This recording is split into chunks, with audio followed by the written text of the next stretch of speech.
Hey, welcome back, everyone. It's good to see you again. Hey, today I wanted to talk about something that all of us as worship guitar players deal with, and but we don't often talk about or think about. And for those of you out there who maybe are younger players, just getting up onto stage, starting to do this, hopefully this will be some help from somebody who's been doing this for a little bit longer, and some of the things that we deal with on stage.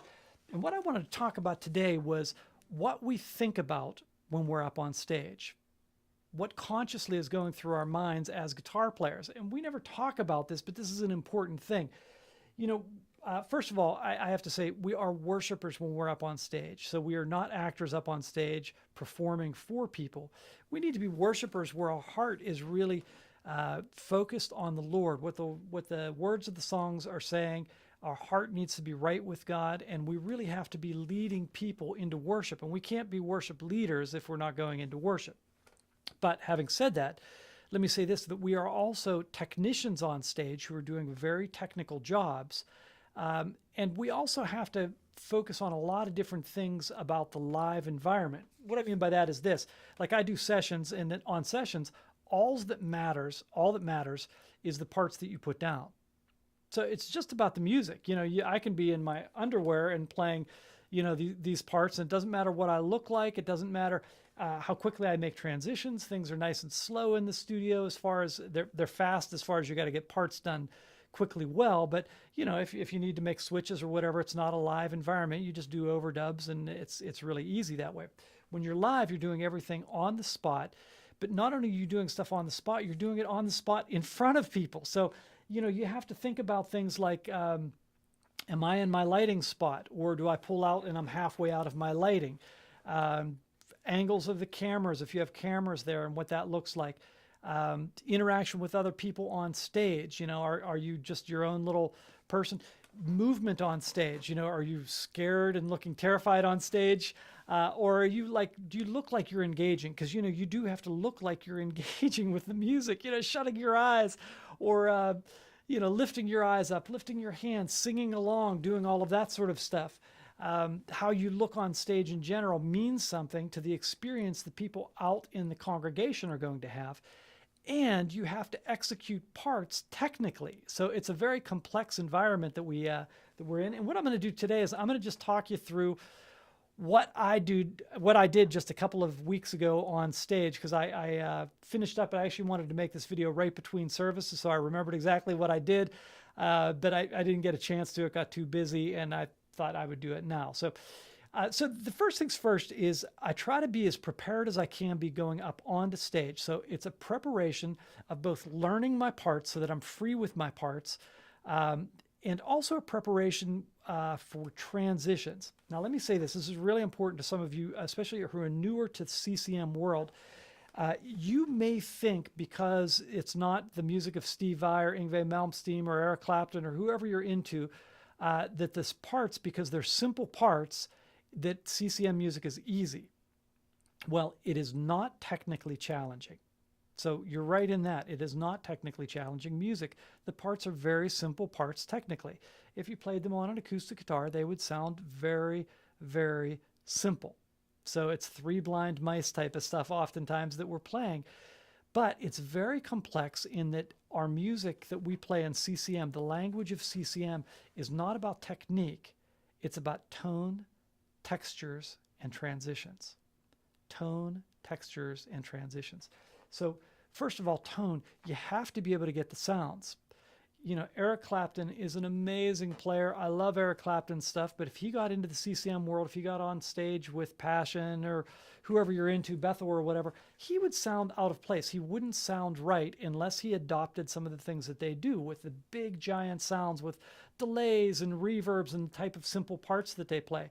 Yngwie Malmsteen would make a disaster of CCM music. He would play it would be the wrong language for what they're speaking on stage. So you have to learn that language. So that's a very important thing. Textures is the other thing. It's CCM music, current CCM music, I believe, came from U2 to Radiohead to Coldplay to like Muse and Mute Math and people like that, who really care more about the soundscape than they do about the actual notes. So you're not going to hear a lot of fast players other than guys like Lincoln Brewster There are capable players out there, but typically they just don't speak that language. They speak the language of CCM, which are these giant sounds and big textures. And transitions are really important. How you get from one note to another, one song to another. And that's what I'm going to talk about today. All right, so let's jump into the actual set and what I'm thinking through this actual set that I went through the other day. We started off with the song, This Is Amazing Grace. So first of all, I need to be tuned. I need to be in place. I need to be ready. I need to think about where I'm at on my stage. I'll listen to the mix. We've already had a rehearsal, so I know how things are coming in. But I am going to track with the synthesizer part on the top, and it goes like this.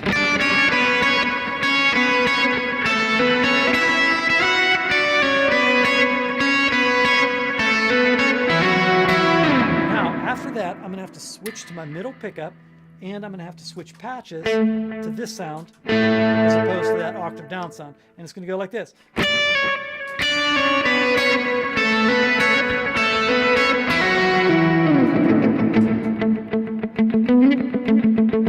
I hit the wrong button there, actually. But so you saw what I did. I went from this pickup, and I did a hammer on so that I could switch into my middle pickup and switch sounds. So and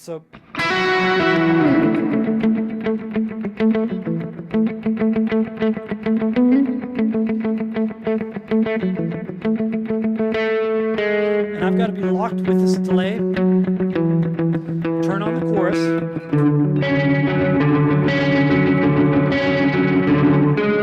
Back into this part. Turn off the chorus.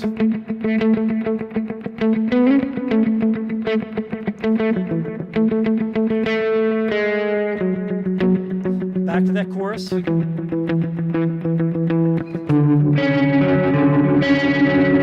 Now, I've got to step up to the microphone. I would already be there because I'm on my pedal board, but I need to get into my microphone position, start my singing. This is amazing. Switch from my middle pickup into my bridge pickup and switch. Actually, I don't have to switch patches on this one. This is amazing grace.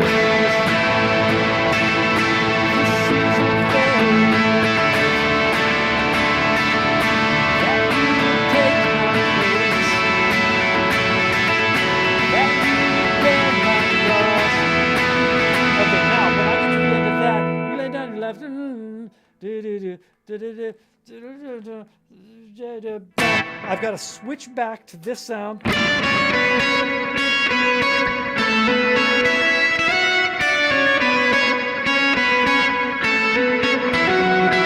immediately I switch into this. I'm going to switch to this pickup, and I'm going to do to another patch.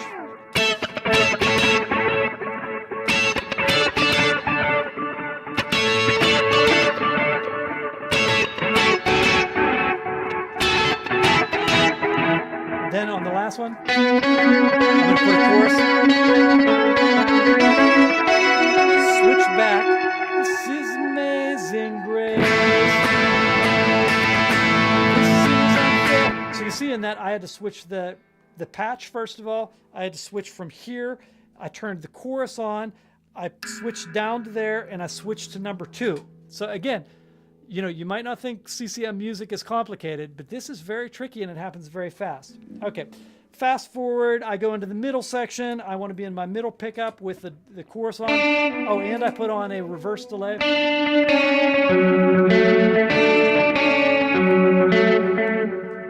quite enough reverse delay. Let me do a quick switch here.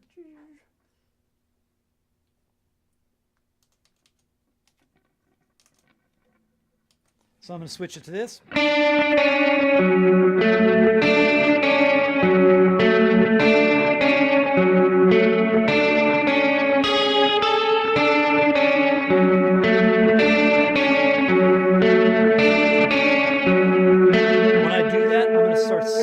Upward. I'm going to go to my bridge pickup. I'm going to turn off my chorus, off my delay.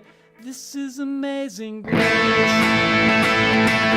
And I've got to do that all in real time, okay? So now I'm basically out of the song. I go back to the intro. And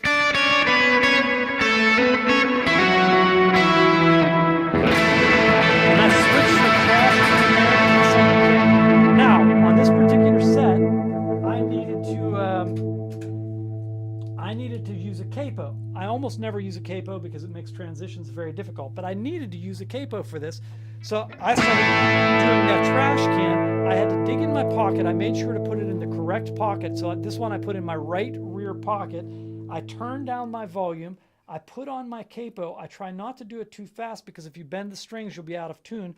I switch to my middle pickup. I switch to the next song, which is the Lord Our God. I switch on that patch. I turn up my volume, and then I'm into... all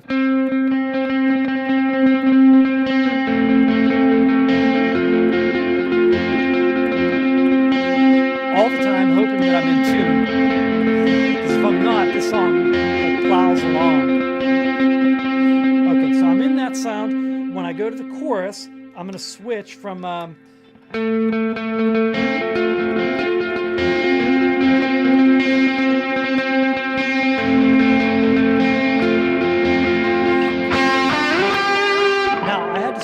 my pattern a little bit before I switched, and then I switched into the bridge pickup.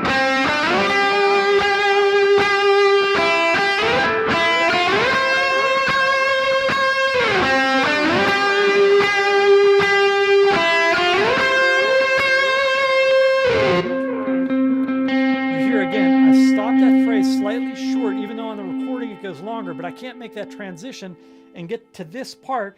I had to switch back into this and back into my middle position. Okay,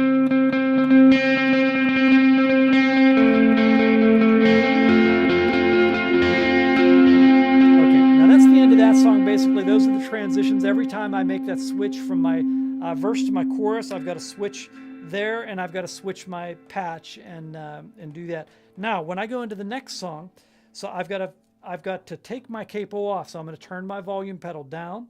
I'm going to pop off my capo. I'm going to toss it in my right pocket. In my left pocket for this weekend, I had an EBow, and I needed to jump on this EBow, so I needed to go into my neck pickup, which I have the tone pretty far down, but the volume all the way up. I switch my patch. I click on my patch. I start getting this note going with the EBow, and I slowly turn up, and I'm into this. Tone's down too much.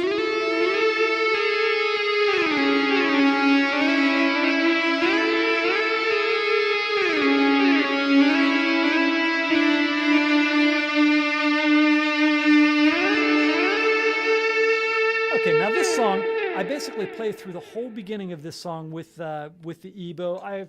I'll eventually do a lesson on EBow and how to use it. But when I switch, I've got to pick a spot somewhere in this song where I switch from this sound. I take out my EBow, I stick it in my rear pocket, I go to the bridge pickup, and I go into the chorus. And make that switch. Okay, so again, not to belabor the point, but you see how many different switches and how many different moving parts I have. And when we do sets, we try not to have much dead time in between the songs at all. As a matter of fact, we try to transition so that the drummer and the keys are like holding out the song so that one goes directly into the next song. We try to make keys so that they flow well and stuff. And so I've got to make these transitions extraordinarily quickly, all the while remembering where I'm at on stage, remembering where my lighting cues are, remembering to interact with other people, remembering to smile, remembering to close my eyes, open my hands, sing along, try to lead people in worship, and all the while actually engaging in real worship myself in my heart, so that it's not just a performance up on stage, but it really is worship. Okay, so you get what's going on here. There is a complexity to what we do as guitar players that most of us don't even really think about until you actually put it down on paper. I never think about these things other than a lot of times when I rehearse, I try to make these transitions. One tip for you is when you practice, try to do all the transitions in real time. That will help you tremendously. I don't always do that, to be honest with you, but if you're having problems, especially if you're newer doing this, do the transition of like, okay, I've got to get the capo out of my pocket. I've got to put it on. I've got to switch my patch. I've got to switch this, and I've got to do it in real time. Let's do it in actual real time. You make those transitions. And for if you're a part of a team, what I would recommend is at the end of every song, if you guys are doing tight transitions, go into the transition of the next song, even if you're not going to play that song. It will tighten up your transitions tremendously. And when you start a new song, start from the end of the last song. the Lord our God. And then boom, into the next song. That'll help to make your transitions better. And hopefully if you practice it enough and you get good enough at it, at moments at least in this worship set, you can have real worship where you really engage with God. And I would encourage you for that. There are times that are down in the worship set where you're not thinking as much. And those times you really want to engage heart to heart with the Lord. But other times, we're doing some very technically challenging stuff as we just talked through. And you really have to think through all of those transitions so that you get your tone and transitions really down so that all the textures are right. And you really can make a great worship experience for everybody else. It's not just about you. It's about the congregation and us really lifting up the name of Jesus together. So anyhow, hope that helps you guys. I hope that doesn't make your head spin too much. But if you've been doing that for a while, that's what we really do. But if you're newer, I just encourage you. That's what we do. And that's you'll be able to do that one day really well also. So God bless. Until next time.